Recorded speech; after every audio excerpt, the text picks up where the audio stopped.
Ngiyaxolisa. Ndiyathemba lo myalezo uzofika usadla amazimba. Kaloku imbila yaselumsila ngokuyalezela mna ndiyazela. Yena ndambamba ngoqhoqhoqo ngelithi ndizama ukumqondisa impilo ekhula nzima.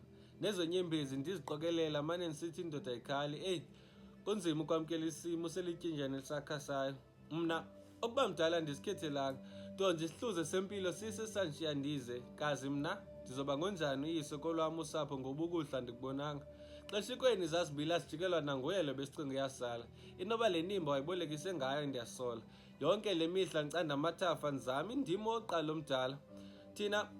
Umama washiye isaphile khetha indoda esiphika. Eyi, le mpilo ebesiyiphila. Sinkqonkqoza emizini sicela ukuya ngasethunjini, nontanga bekhombisana ngami bendihleka. Eyi, khumbula intlupheka inabangani. Sekungaqala impi ungazi nibangani. Inhlungu mase kuvakatshela amathuba amaninzi yaguqula. Thina sijikelwe ngobesimthanda, ningobani ke nina?